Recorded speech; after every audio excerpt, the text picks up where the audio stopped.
बिल्कुल वीरू तो मार्केट के लिए एक ठीक ठाक ओपनिंग, लेकिन दिक्कत वही कि हायर लेवल पर टिकना थोड़ा सा मार्केट के लिए प्रॉब्लम हो रहा है। और देखिए मार्केट का एक ओवरऑल टेक्सचर देखिए कैसा है।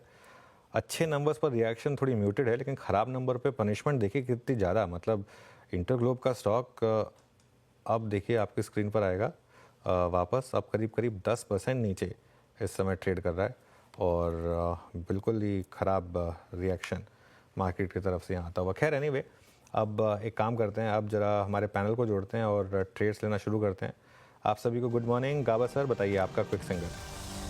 Good morning to you. I think strict quick single के हिसाब से होना चाहिए। State Bank of India trade कर रहा है 793, स्टॉप होगा 787, ज्यादा नहीं। ऑन द अपसाइड टारगेट करीब 805 के नजर आते हैं state Bank of India. Okay, mean by Larsen and Toubro में कुछ दिक्कत नज़र आ रही है पिछले कुछ दिनों से। नंबर से पहले ये स्टॉक काफ़ी वीक हो रहा है, आज भी ये स्टॉक डे लो पर अब इस समय। शिल्पा जी आपका ट्रेड। अनुज जी, मेरा ध्यान एनबीएफसी में जा रहा है। बजाज फिंसर्व 1700 के ऊपर है। यहाँ से इंट्राडे में 1760 तक का भी एक मूव ले सकता है, तो ये विद स्टॉप लॉस ऑफ 1695 आप बजाज फिंसर्व में लॉन्ग जा सकते हैं for targets of 760 1760। Okay Sachin आपका trade. Virendra ji same space है। मुझे लग रहा है कैनफिन होम्स में एक अच्छा बेस बना रहा है 850 के आसपास। एंड वहां पे एक पॉजिटिव क्रॉस ओवर है 16 मिनट्स चार्ट पे। एंड जिस तरीके से डेटा है, मुझे लग रहा है 880 के आसपास की हेडरूम अवेलेबल है। सो 882 से लेके 900 के टारगेट के लिए यहाँ पर खरीदारी करने की सलाह होगी कैनफिन होम्स के फ्यूचर में। एंड स्टॉप लॉस आपको कहीं जाकर 852 के आसपास लगाना है on a closing basis. Okay यहाँ पे कैनफिन होम्स आपका ट्रेड हो गया, बजाज फाइनेंस ट्रेड हो गया, तो एनबीएफसी से ट्रेड आते हुए और क्लियरली स्क्रीन पे जो चीज़ विजिबल है that's short covering. Look at quantum of short covering, 5.5% open interest मात्र इन 6 मिनटों में घट गया। मूव अप काफी अच्छा कंसोलिडेट कर रहा है 1730 1740 के लेवल में। करंटली 1746 का प्राइस है। स्टॉप लॉस रहेगा 1725 का और टारगेट्स रहेंगे 1775 और 1800 तक के पोजिशनल टारगेट्स एचडीएफसी बैंक में। शॉर्ट साइड का मेरा ट्रेड रहेगा हैवेल्स में। हैवेल्स का स्ट्रक्चर देखें तो ओवरऑल यहाँ पे वीकनेस है। हैवेल्स ने अपना 200 डे मूविंग एवरेज भी ब्रेक कर दिया और आज के सत्र में भी हम देख रहे हैं कि ऑलमोस्ट डेज लो और प्रीवियस डे लो के आसपास ट्रेड कर रहा है। तो यहाँ पे स्टॉक में एक कंटिन्यूड प्रेशर है जो इस पे एक डाउनवर्ड मोमेंटम क्रिएट कर रहा है। 1682 का प्राइस है फ्यूचर्स में। स्टॉप लॉस रखेंगे लगभग 1704 रुपए का। टारगेट्स रहेंगे 1650 और 1625 के हैवेल्स में on the short side. Okay Havells यहाँ पर आपको नज़र रखनी है। ये एक स्टॉक हो गया। सचिन के पास चलते हैं। सचिन आपने क्या ट्रेड्स लिए इस समय की? Good morning Anuj ji, once again good morning Virendra ji, and good morning to all the panelists. यहाँ पर मुझे लग रहा है स्पेस काफी क्लियर है।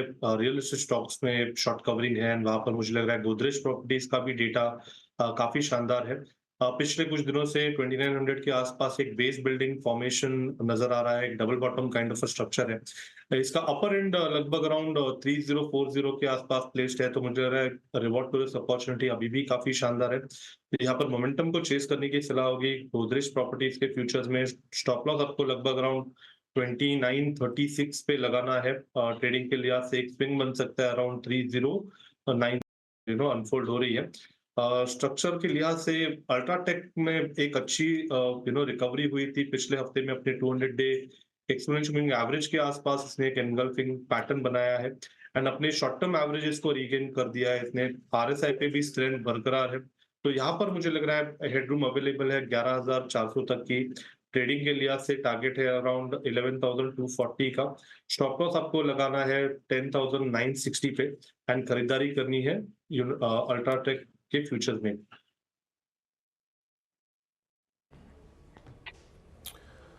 ओके और स्क्रीन पे आप सेंस कर सकते हैं कि towards expiry towards I think series closure cement में शॉर्ट कवरिंग आती हुई।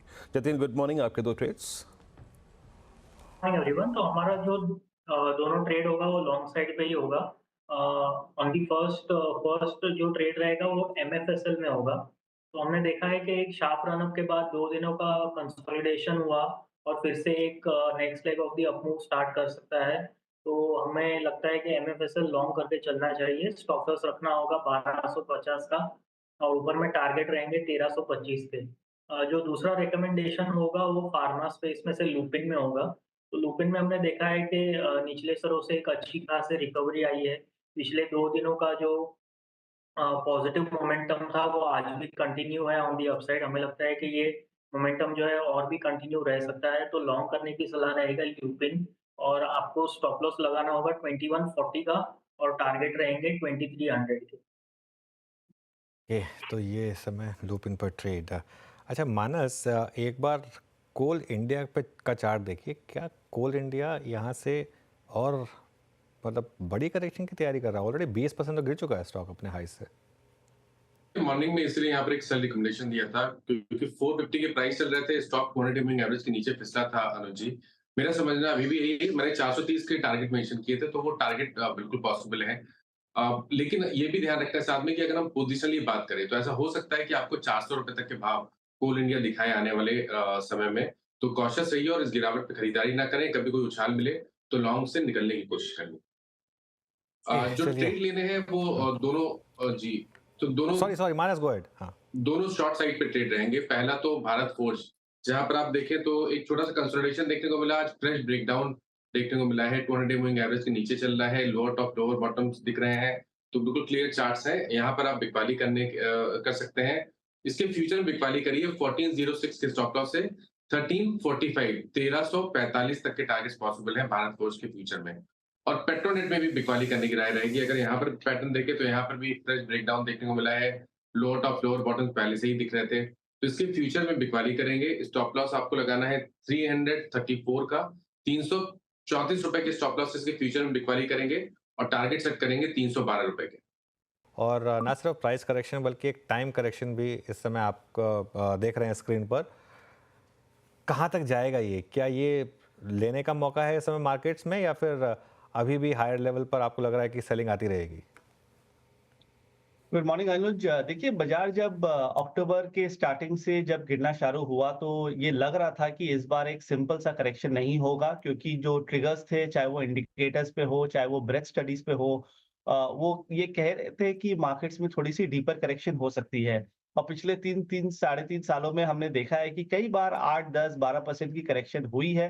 वो मार्केट को एक शेकआउट कर देता है, लोग डर जाते हैं, लोगों को लगता है कि बुल मार्केट खत्म हो गया, बट वो मार्केट को एक्चुअली हेल्दी करता है, टर्न अराउंड करके वापस धीरे धीरे लाइफ टाइम हाइज की तरफ चले जाएंगे, अगर किसी का 2 से 3 महीने का व्यू है। बट ओवरऑल अगर आप 1 साल का व्यू देखें तो हमारा मानना है कि 26,800 एक वर्किंग टारगेट है निफ्टी के लिए, और बैंक्स, आईटी और मेटल्स, ये 3 सेक्टर्स हमारे फेवरेट्स हैं इस लेवल्स पे। ओके, बैंक्स, आईटी और मेटल्स से 3 फेवरेट्स हैं। बैंक से शुरुआत करते हैं। बैंक निफ्टी पर फिर अब अगर कोई लॉन्ग लिया जाए तो उसमें क्या एक स्टॉप लॉस रखें गौतम जी, और क्या टारगेट्स बनाएं फिर? देखिए, बैंक निफ्टी अगर आप पिछले 6 महीने की एक्शन को देखें तो एक 4000 पॉइंट के रेंज में रहा है, 50,000 और thereabouts on the downside and 54,000 on the upside. तो इसी रेंज में ये ऑसिलेट कर रहा है एक पेंडुलम की तरह, और जिस तरह से बड़े स्टॉक्स मूव करते हैं उस तरफ से ये इंडेक्स मूव कर रहा था। अब ये 2 दिन पहले 50,000 के आसपास गया और आज इसमें हम अच्छा रिबाउंड देख रहे हैं। और इंटरेस्टिंग बात ये है कि कई बैंक्स हैं जो अच्छे कर रहे हैं और कई बैंक्स जो खराब कर रहे हैं। आज आपने देखा कि एचडीएफसी बैंक, आईसीआईसीआई बैंक कितने स्ट्रांग है, और वही इंडसइंड बैंक फ्राइडे को कितना डाउन था। So it's a very stock specific market within the overall sectors as well. But अगर किसी को बैंक निफ्टी में ट्रेड लेना है तो मेरे हिसाब से 49,500 एक बहुत इंपॉर्टेंट पोजिशनल सपोर्ट है। जब तक वो नंबर क्लोजिंग बेसिस पे ब्रेक नहीं होता है, chances of bank Nifty gradually going back to 54,000, 54,500 is very high। और हमारे टॉप पिक्स अभी भी एचडीएफसी बैंक, आईसीआईसीआई और एसबीआई है। इन तीनों में ही रहने चाहिए, बाकी के बैंक्स को अवॉइड करने चाहिए।